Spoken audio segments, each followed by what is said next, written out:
हुई बात बांधो हुई बातों हुई बात दिलती मखियाती पा अजय ससुर बंधो सके सा लाख दिन ऐसा घुमाही गो धुली बिहू का बिहू न जाते तुरे भरा वही दिया है मना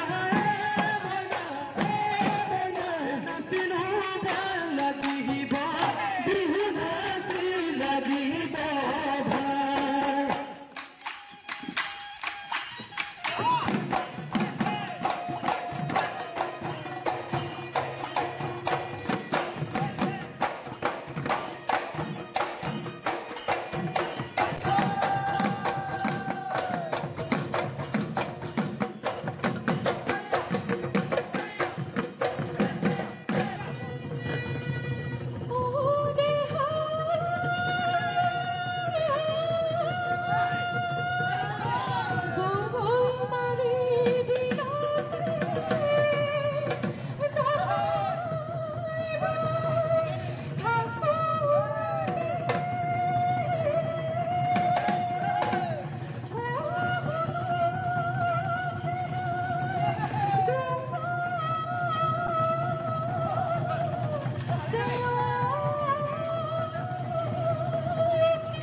এয়া যে বহাগ অহাৰ বতৰ আৰু এই বতৰতে ঢোলে ডগৰে আচলতে অসমীয়াৰ বুকুত বিহুৰ উন্মাদনা চলিছে আৰু বিহুক আদৰিবলৈ প্ৰস্তুতি চলাইছে সকলোৱে। আৰু এই মুহূৰ্তত মই বৰ্তমান যিহেতু উপস্থিত আছো অসমৰ এটা অন্যতম পুৰণা বিহু দলৰ মাজত, আৰু এই বিহু দলটো ইতিমধ্যে আখৰা অব্যাহত ৰাখিছে।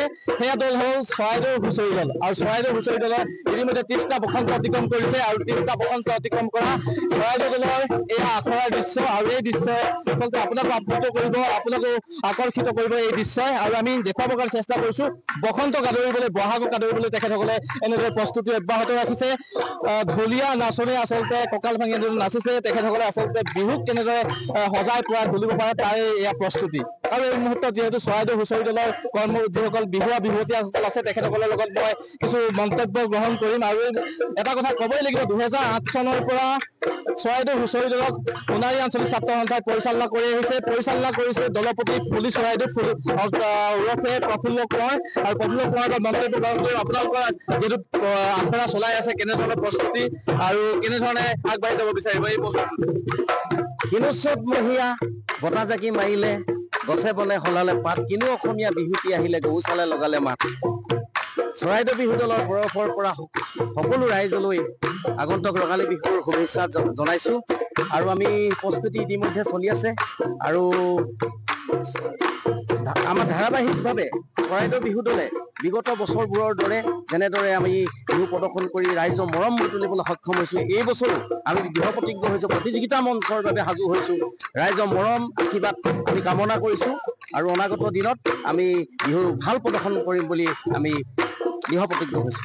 নিশ্চিতভাৱে আচলতে বিহুৰ যি বিহু প্ৰতিযোগিতা, বিহু মঞ্চ বুলি ক'লে যিসমূহ দলৰ নাম আচলতে মনলৈ আহে, সেই দলবিলাকৰ ভিতৰত অন্যতম এটা চৰাইদেউ হুঁচৰি দল। আৰু চৰাইদেউ হুঁচৰি দলত অসমত বিভিন্ন ঠাইৰ যুৱক যুৱতী গঠন কৰা হৈছে। চৰাইদেউৰ লগতে অসমৰ বিভিন্ন জিলাৰ যুৱক যুৱতীসকল আছে, জিন্তু আছে, ভাল নাচনী জিন্তু। আৰু কি ক'বা, তোমাৰ ঘৰ ক'ত আৰু কেনে লাগিছে ইয়াত আহি? নমস্কাৰ, মোৰ নাম শ্ৰী জিন্তু কোঁৱৰ, মোৰ ঘৰ টিংখাং। পোনপ্ৰথমে মই সকলো অসমবাসী ৰাইজকে চৰাইদেউ বিহু হুঁচৰি দলৰ তৰফৰ পৰা আগন্তুক ৰঙালী বিহুৰ শুভেচ্ছা জ্ঞাপন কৰিছোঁ। বিগত বৰ্ষতে এই বৰ্ষৰ চৰাইদেউ বিহু হুঁচৰি দল আগবাঢ়ি আহিছে, মাহজোৰা কাৰ্যসূচীৰে আখৰা কৰি আহিছে। তাতে কেনে হৈছে এইবাৰ? আখৰা ভাল হৈছে এইবাৰ। ল'ৰা-ছোৱালীবিলাক শদিয়া আছে, উত্তৰ গুৱাহাটী আছে, লখিমপুৰ আছে, ডিব্ৰুগড় আছে, এনেকে মানে সকলো বিভিন্ন ধৰণৰ প্ৰান্তৰ পৰা আহি কিনে চৰাইদেউৰ লগতে বিভিন্ন ধৰণৰ চৰাইদেউৰ লগত চৰাইদেউ হুঁচৰি দলৰ এইসকল বিহুৱা বিহুৱতী এনেদৰে অব্যাহত ৰাখিছে প্ৰস্তুতি আৰু আখৰা তেখেতসকলে যিহেতু চলাই আছে। আমি বিহুৰ মঞ্চত প্ৰতিযোগিতামুখী যি ধাৰণাৰে আচলতে আগবাঢ়িব বিচাৰিছে গৃহস্থৰ চোতালৰ লগতে তেখেতসকলে বিহু মঞ্চত প্ৰতিযোগিতাত অংশগ্ৰহণ কৰিব। আৰু এই মুহূৰ্তত মই এগৰাকী বিহুৱতীৰ পৰাও মন্তব্য গ্ৰহণ কৰিব পৰাৰ চেষ্টা কৰিম। যিহেতু আপোনালোকে প্ৰস্তুতি অব্যাহত ৰাখিছে, আপোনাৰ ঘৰ ক'ত, নাম কি আপোনাৰ? নমস্কাৰ, মোৰ নামটো ভাইলিনা সন্দিকৈ, মোৰ ঘৰ গোলাঘাট। হয়, আখৰা কেনে হৈছে? আখৰা ভালেই হৈছে। আৰু বিহুৰ প্ৰস্তুতি এমাহৰ পৰা চলি থকা হৈছে, তাকে আৰু আগুৱাই নিব গোটেই। যিহেতু আপুনি গোলাঘাটৰ পৰা আহিছে, চৰাইদেউত বিহু কৰিছে, চৰাইদেউ বিহু দলৰ লগত বিহুৰ সময়ছোৱাত ঘৰৰ পৰা আঁতৰত থাকিব লাগিব, অলপ মনত বেজাৰ থাকিব নেকি? বেজাৰটোতো আছেই, আৰু মানে আনন্দিতও হৈছো, মানে চৰাইদেউ বিহুত যে নাচিব পাইছো। কেতিয়াবা মন গৈছিল নে চৰাইদেউ দলৰ লগত থাকিম বুলি? হয়, মন গৈছিলে। হয়, এইবাৰ মানে একদম বিৰাট সুখী। হয়। আচলতে বিভিন্ন ঠাইৰ যিসকল যুৱক যুৱতী গঠিত হৈছে বিহু দলটি, তেখেতসকলে আচলতে উৎফুল্লিত হৈছে আৰু এনেদৰে আচলতে বিহু দলটোৰ লগত জড়িত হৈ পৰি বিহুৰ আখৰাত অব্যাহত ৰাখিছে। আৰু তেখেতসকলে বিহুক কেনেদৰে সজাই পৰাই তুলিব পাৰে, বিহু নৃত্য গীতক কেনেদৰে সজাই পৰাই তুলিব পাৰে, তাৰে আখৰাত এনেদৰে ব্যস্ত হৈ থকা পৰিলক্ষিত হৈছে।